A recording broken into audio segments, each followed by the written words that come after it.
Good morning बच्चों। हम लोग ग्रेटेस्ट इंटीजर फंक्शन की थ्योरी पढ़ चुके थे और ग्रेटेस्ट इंटीजर फंक्शन के प्रॉब्लम को सॉल्व कर रहे थे। तो हम लोगों ने बहुत सारे बेसिक्स प्रॉब्लम सॉल्व किए थे।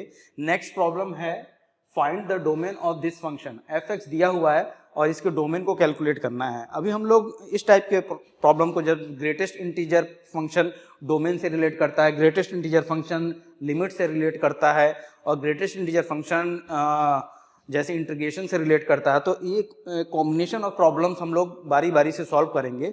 तो ठीक है, तो देखते हैं प्रॉब्लम को हम लोग कैसे सॉल्व कर पाएंगे। तो यहाँ पे फंक्शन क्या दिया हुआ है? फंक्शन दिया हुआ है F x is equal to under root greatest integer of x का whole square minus 3x 3 greatest integer x plus 2। ठीक है, ये फंक्शन दिया हुआ है और we have to calculate the domain of this function. तो कैसे कैलकुलेट कर पाएंगे? तो अगर एफ एक्स को इसके रियल वैल्यू के लिए डिफाइन करना है, तो मैंने पहले भी बताया था कि स्क्वायर रूट में जो भी फंक्शन दिया हुआ है वो हमेशा क्या होगा? ग्रेटर देन इक्वल टू 0 होगा। तो स्क्वायर रूट में यहाँ पे क्या दिया हुआ है? एक क्वाड्रेटिक इक्वेशन दिया हुआ है, क्वाड्रेटिक एक्सप्रेशन दिया हुआ है। इसको हम लोग क्या करेंगे? इसको हम लोग greater than equal to 0 put करेंगे। तो यहाँ पे ग्रेटेस्ट इंटीजर ऑफ x का whole square minus 3 greatest integer of x plus 2 greater than equal to 0। ये हम लोगों ने ग्रेटर देन इक्वल टू 0 क्यों पुट किया? क्योंकि हमें एफ एक्स को इसके रियल वैल्यू के लिए डिफाइन करना है। ठीक है, तो यहाँ पे देखो, अगर इसको इसके रियल वैल्यू के लिए डिफाइन करना है तो ये ग्रेटर देन क्वाड्रेटिक इक्वेशन को हम लोगों ने greater than equal to 0 put किया। अब यहाँ पे ग्रेटेस्ट इंटीजर ऑफ x को हम लोग k मान लेते हैं। ठीक है, अगर हम लोगों ने यहाँ पे ग्रेटेस्ट इंटीजर ऑफ x को k मान लिया तो ये क्या हो जाएगा? k square minus 3k plus 2 greater than equal to 0 हो जाएगा। ठीक है, ये क्वाड्रेटिक इक्वेशन मिल गई। अब इसके फैक्टराइजेशन हमें करने हैं। इसके फैक्टराइजेशन करने कैसे करेंगे? देखो यहाँ पे क्या हो जाएगा? k square minus 2k minus k plus 2 greater than equal to 0। यहाँ पे k कॉमन ले लो, k कॉमन ले लिया हम लोगों ने, k माइनस 2 माइनस 1 कॉमन ले लिया, तो यहाँ पे क्या बचा? k minus 2 greater than equal to 0। और यहाँ पे क्या आ जाएगा? k माइनस 1 और k minus 2 greater than equal to 0। ठीक है, ये हमें मिल गया। इस क्वाड्रेटिक इक्वेशन के फैक्टर्स मिल गए। कितने फैक्टर्स मिले? ये एक इनइक्वालिटी मिल गई, इसमें दो फैक्टर्स मिल गए। पहला फैक्टर क्या है? पहला फैक्टर ये है और दूसरा फैक्टर ये है। ठीक है, पहले फैक्टर की पावर क्या है? 1 है, ऑड है, और दूसरे फैक्टर की पावर भी क्या है? 1 है, ऑड है। ठीक है, अब देखो इसको कैसे सॉल्व करेंगे, मतलब इसको सॉल्व करके हमें k की वैल्यू कैलकुलेट करनी है। कैसे कैलकुलेट कर पाएंगे? लेट्स सी कैसे कैलकुलेट कर पाएंगे। देखो, वेवी कर्व मेथड होता है या साइन स्कीम के थ्रू, वेवी कर्व मेथड या साइन स्कीम के थ्रू हम लोग k की वैल्यू, इसको सॉल्व करके k की वैल्यू कैलकुलेट कर पाएंगे। k की जो भी वैल्यूज आएंगी, रेंज ऑफ वैल्यूज आएंगी, उसको हम लोग कैलकुलेट कर पाएंगे। तो साइन स्कीम, यहाँ पे हम लोग लिखेंगे साइन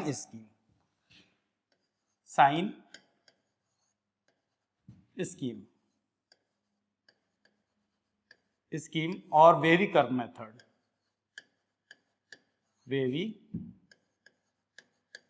कर्व मेथड। ठीक है, साइन स्कीम और वेवी कर्व मेथड की यूज से हम लोग k की वैल्यूज कैलकुलेट करेंगे। कैसे कैलकुलेट करेंगे? देखो, यहाँ पे दो फैक्टर हैं, दोनों फैक्टर को इक्वल टू 0 पुट करके सबसे पहले हमें क्रिटिकल पॉइंट्स कैलकुलेट करने होंगे। क्रिटिकल पॉइंट कैसे कैलकुलेट करेंगे? इस इनइक्वालिटी के लेफ्ट हैंड साइड में दो फैक्टर हैं, इस इनइक्वालिटी के लेफ्ट हैंड साइड में दो फैक्टर हैं। पहला फैक्टर ये है और दूसरा फैक्टर ये है। इन दोनों फैक्टर को बारी बारी से इक्वल टू 0 पुट करके हमें क्या कैलकुलेट करना होगा? हमें क्रिटिकल पॉइंट्स कैलकुलेट करने होंगे। तो k माइनस 1 को 0 अगर पुट किया तो यहां से k की वैल्यू क्या आ जाएगी? यहां से k की वैल्यू आ जाएगी,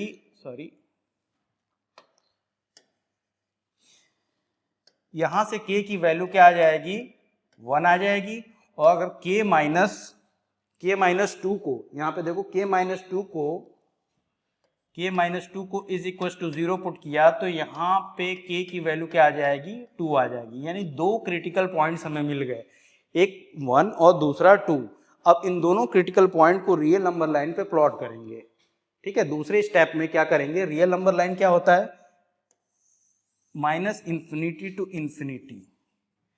इस लाइन पे ओनली रियल नंबर प्लॉट किए जाते हैं। मान लो जो कोऑर्डिनेट एक्सिस के एक्स एक्सिस होता है, कोऑर्डिनेट एक्सिस के एक्स एक्सिस, रेक्टेंगुलर एक्सिस का एक्स एक्सिस होता है, उसी को हम लोग बोल सकते हैं रियल नंबर लाइन। ठीक है, तो इस पे हम लोग इन दोनों क्रिटिकल पॉइंट को प्लॉट करते हैं। 1 को मैंने यहाँ प्लॉट कर दिया, 1 से बड़ा 2 होगा तो 2 इधर आएगा, 1 इस साइड आएगा। ठीक है, माइनस इंफिनिटी, ये माइनस इंफिनिटी टू इंफिनिटी। ठीक है, माइनस इंफिनिटी और 1 के बीच 0 होगा और 2 और इंफिनिटी के बीच 3 होगा, 4 होगा, 5 होगा, 6 होगा, बहुत सारे नंबर होंगे। ठीक है, तो इन दोनों क्रिटिकल पॉइंट ने इस पूरे रियल नंबर लाइन को 3 इंटरवल्स में डिवाइड कर दिया। पहला इंटरवल ये है माइनस इंफिनिटी टू 1, दूसरा इंटरवल 1 टू 2 और तीसरा इंटरवल 2 टू इंफिनिटी। ठीक है, 3 इंटरवल्स आपको दिख रहे हैं, minus infinity to 1, 1 to 2, 2 to 3। ठीक है, ये मैं बता रहा हूं कि वेवी कर्व मेथड से इस टाइप की इनइक्वालिटी को कैसे सॉल्व करते हैं। ठीक है, या साइन स्कीम के थ्रू 3 इंटरवल्स में डिवाइड कर दिया। अब किसी भी एक इंटरवल को हम लोग क्या करते हैं, चूज कर लेते हैं। जैसे मैंने इंटरवल नंबर 1 को चूज कर लिया, पहले इंटरवल को मैंने चूज कर लिया और क्या किया मैंने कि इस इंटरवल माइनस इंफिनिटी और 1 के बीच, पहले इंटरवल में माइनस इंफिनिटी और 1 के बीच किसी एक नंबर को चूज कर लिया और उस नंबर की वैल्यू को यहाँ पे के की जगह प्लेस करके इसके साइन को कैलकुलेट कर लिया। जैसे माइनस इंफिनिटी और 1 के बीच यहाँ पे 0 होगा, माइनस इंफिनिटी और 1 के बीच यहाँ पे क्या हो जाएगा, 0 होगा या नहीं, यहाँ पे कहीं पे 0 होगा। तो 0 उठा करके मैंने क्या किया, के की जगह पुट कर दिया। तो यहाँ पे 0 माइनस 1 इंटू 0 माइनस 2। ठीक है, इसके साइन को कैलकुलेट कर लिया, माइनस 1 इंटू माइनस 2, इसकी वैल्यू क्या आ जाएगी, प्लस 2। ठीक है, जो भी हमें मिलता है उसकी साइन को देख लेते हैं। साइन क्या आ रहा है, यहाँ पे पॉजिटिव आ रहा है, पॉजिटिव आ रहा है। इसका मतलब हमने क्या कर दिया, इस इंटरवल को पॉजिटिव से रिप्रेजेंट कर दिया। इस इंटरवल को किससे रिप्रेजेंट कर देते हैं, पॉजिटिव से रिप्रेजेंट करते हैं। इसका मतलब ये हुआ कि माइनस इंफिनिटी और 1 के बीच के की कोई भी वैल्यू इस इनइक्वालिटी के लेफ्ट हैंड साइड में पुट करेंगे तो कैलकुलेशन के बाद हमेशा पॉजिटिव वैल्यू मिलेगी। ठीक है, अब इस इंटरवल का साइन पॉजिटिव हो गया तो इस इंटरवल का साइन क्या होगा, इस इंटरवल का भी साइन नेगेटिव हो जाएगा और इस इंटरवल का साइन पॉजिटिव हो जाएगा। क्यों हो जाएगा, क्योंकि यहाँ पे देखो जो मैंने पहले बताया था कि इस इनइक्वालिटी के लेफ्ट हैंड साइड में 2 फैक्टर हैं और दोनों फैक्टर के पावर्स क्या हैं, 1 है, यानी ऑड है। पावर क्या है, ऑड है। अगर ऐसा है तो अगर आपको साइन स्कीम लगाते वक्त किसी एक इंटरवल का साइन मालूम चल गया तो इसके एडजेसेंट इंटरवल का साइन नेगेटिव होगा, इसके एडजेसेंट इंटरवल का साइन क्या हो जाएगा, पॉजिटिव होगा। ऑल्टरनेटिवली क्या होगा, positive negative positive negative positive negative, ऐसे हम लोग रिप्रेजेंट करते चले जाते हैं। अब देखो हमें लेना क्या है, हमें k माइनस 1 इंटू के प्लस 2 की वैल्यू हमेशा पॉजिटिव लेनी है। तो हम इन पॉजिटिव इंटरवल्स की वैल्यू ले लेते हैं, यानी k की वैल्यू यहां पे क्या होगी, k less than equal to 1 होगा और k greater than equal to 2 होगा। ठीक है, मतलब इन इंटरवल के बीच की जो वैल्यूज होंगी, इन इंटरवल की जो वैल्यूज होंगी, मतलब 1 से लेस और 2 से ग्रेटर देन, इन इंटरवल की वैल्यूज अगर हम इस इनइक्वालिटी के लेफ्ट हैंड साइड में पुट करेंगे तो हमेशा ये ग्रेटर देन इक्वल टू 0 आएगा। ठीक है, तो इससे 2 वैल्यू आ गई। अब k की वैल्यू क्या थी, देखो यहाँ पे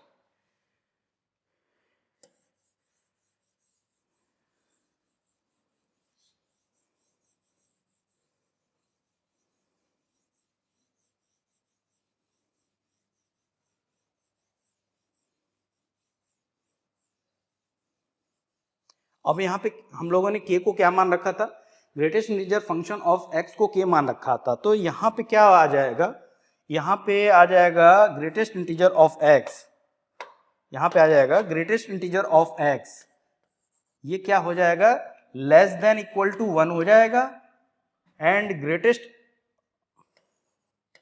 integer of x greater than equal to 2 हो जाएगा। अब इसको कैसे सॉल्व करोगे, इसको सॉल्व करना है तो हमेशा याद रखो, जैसे इसको सॉल्व करना है, जैसे मान लो ग्रेटेस्ट इंटीजर ऑफ x अगर less than equal to k है, तो यहाँ पे x की वैल्यूज क्या होंगी, x की वैल्यू हमेशा होंगी लेस देन k प्लस 1, ठीक है, इसको याद रखना पड़ेगा, या तो याद रखो या एनालाइज कर लो, x की अलग अलग वैल्यूज रियल नंबर लाइन पे 1 को प्लॉट कर दो, 1 को प्लॉट किया हम लोगों ने, 0 को प्लॉट किया और 2 को प्लॉट कर दिया, ठीक है, अलग अलग वैल्यू मतलब अलग अलग इंटरवल की वैल्यूज इसमें इस इनइक्वालिटी में पुट करके देख लो, जिन वैल्यूज के लिए ये इनइक्वालिटी सेटिस्फाई हो रही है वही k की मतलब x की वही वैल्यूज हमें लेनी पड़ेंगी, ठीक है, तो यहाँ पे x क्या लेस देन k प्लस 1 हो जाएगा, और यहाँ से x की वैल्यू क्या आ जाएंगी,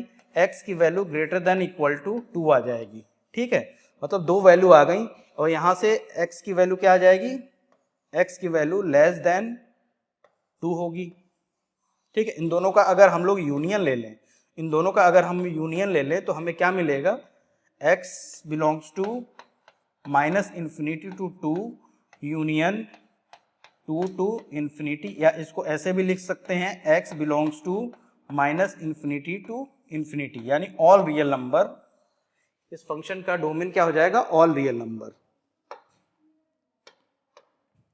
x belongs to real number.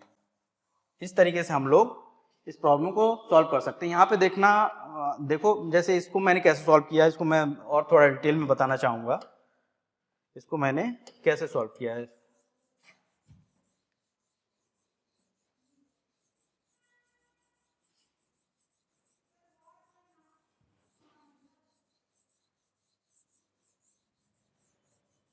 जैसे देखो यहाँ पे दो वैल्यूज आई थी, कौन सी आई थी, यहाँ पे x greatest integer of x की वैल्यू क्या थी, लेस देन इक्वल टू 1 थी, और दूसरी वैल्यू क्या थी, ग्रेटेस्ट इंटीजर ऑफ x की वैल्यू क्या थी, ग्रेटर देन इक्वल टू 2 थी, ठीक है, ये दो वैल्यूज आई थी, इनको कैसे सॉल्व करेंगे, x की कौन सी वैल्यू इस इनइक्वालिटी को सेटिस्फाई करेगी और x की कौन सी वैल्यू इस इनइक्वालिटी को सेटिस्फाई करेगी, हमें कैलकुलेट करना है।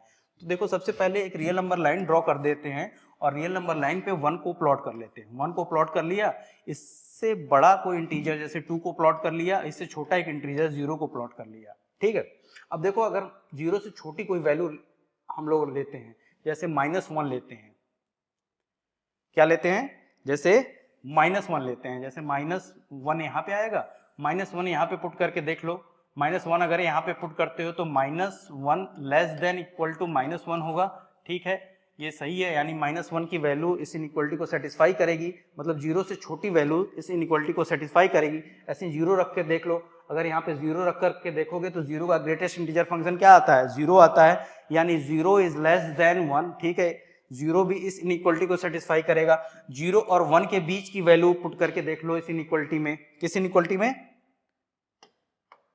इस इनइक्वालिटी में 0 और 1 के बीच की कोई वैल्यू पुट कर लो, जैसे मैंने 0.5 पुट कर लिया, तो 0.5 का ग्रेटेस्ट इंटीजर क्या आता है, 0.5 का ग्रेटेस्ट इंटीजर 0 आएगा और 0 इज लेस देन 1, ठीक है, ये वैल्यू भी इस इनइक्वालिटी को, मतलब हम 0 और 1 के बीच वैल्यूज जो रख रहे हैं, ये वैल्यू भी इस इनइक्वालिटी को सेटिस्फाई कर रही हैं। अगर हम x की वैल्यू 1 रखते हैं, x की वैल्यू 1 रखते हैं, तो यहाँ पे 1 का ग्रेटेस्ट इंटीजर क्या आएगा, 1 आएगा, 1 भी लेस देन इक्वल टू 1 है, ये भी सेटिस्फाई कर रहा है। अगर हम x की वैल्यू 1 और 2 के बीच रखते हैं, x की वैल्यू 1 और 2 के बीच रखते हैं, तो देखो 1 और 2 के बीच अगर हम लोगों ने x की वैल्यू रखी, तो जैसे मान लो 1 और 2 के बीच 1.5 रखी, तो 1.5 का ग्रेटेस्ट इंटीजर क्या लेस देन इक्वल टू 1 है, यस, 1.5 का ग्रेटेस्ट इंटीजर क्या होगा, 1 आता है, और ये लेस देन इक्वल टू 1 है, ये भी इस इनइक्वालिटी को सेटिस्फाई कर रहा है, यानी ये वैल्यूज भी x में शामिल होंगी। अब x की वैल्यू 2 रख करके देखो, x की वैल्यू अगर हम लोग 2 रख रहे हैं, x की वैल्यू अगर हम लोग 2 रख रहे हैं तो क्या greatest integer of 2 less than equal to 1 है? ग्रेटेस्ट इंटीजर ऑफ 2 होता है और लेस देन इक्वल टू 1, ये कभी भी लेस देन इक्वल टू 1 नहीं होगा। इसका मतलब 2 या 2 से बड़ी वैल्यू अगर इस इनइक्वलिटी में हम लोग पुट करेंगे तो इस इनइक्वलिटी को सेटिस्फाई नहीं करेंगी। इसका मतलब इसका आंसर जो होगा वो आंसर क्या हो जाएगा? इसका आंसर हो जाएगा x लेस देन 2। ठीक है, x लेस देन 2 हो जाएगा। ठीक है, अब इसको सॉल्व करते हैं। सिमिलरली इसी फैशन में इसको भी सॉल्व कर लेंगे।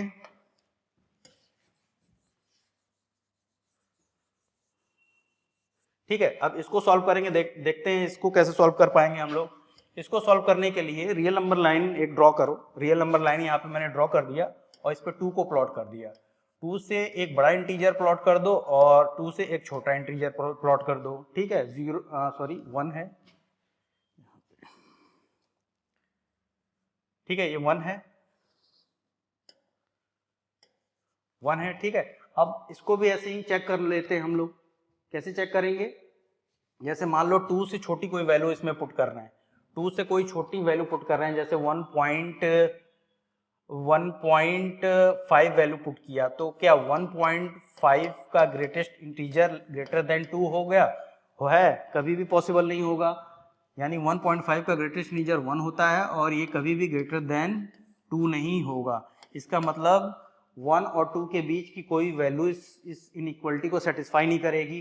ठीक है, ऐसे ही ठीक है, जब 1 और 2 के बीच की वैल्यू इस इनइक्वलिटी को सेटिस्फाई नहीं कर रही है तो 1 से लेस जितनी भी वैल्यू होंगी वो भी इस इनइक्वलिटी को सेटिस्फाई नहीं करेंगी। ठीक है, अब क्या है, अब x की जगह 2 पुट कर लो। यहाँ पे x की जगह अगर 2 पुट कर रहे हैं तो 2 का ग्रेटेस्ट इंटीजर क्या आएगा? 2 का ग्रेटेस्ट इंटीजर, x की जगह 2 पुट किया तो 2 का ग्रेटेस्ट इंटीजर 2 होता है और ये क्या ग्रेटर देन इक्वल टू 2 है? यस, 2 का ग्रेटेस्ट इंटीजर 2 होगा और ये ग्रेटर देन इक्वल टू 2 है, इस इनइक्वलिटी को सेटिस्फाई कर रहा है। ऐसे ही 2 से जितनी भी बड़ी वैल्यू होंगी वो इस इनइक्वलिटी को सेटिस्फाई करेंगी। इसलिए हम लोग लिख सकते हैं यहाँ पे x greater than equal to 2। ठीक है, अगर x की वैल्यू 2 या 2 से बड़ी लेंगे वो इस इनइक्वलिटी को सेटिस्फाई करेंगी। तो इस तरीके से इस प्रॉब्लम को हम लोग सॉल्व कर सकते हैं। इसका जो डोमेन आया वो -इन्फिनिटी टू इन्फिनिटी आया था। ठीक है, तो अभी बहुत सारे प्रॉब्लम्स हमें सॉल्व करनी है, तो बस बेसिक है। तो अभी तक के लिए thank you, have a nice day.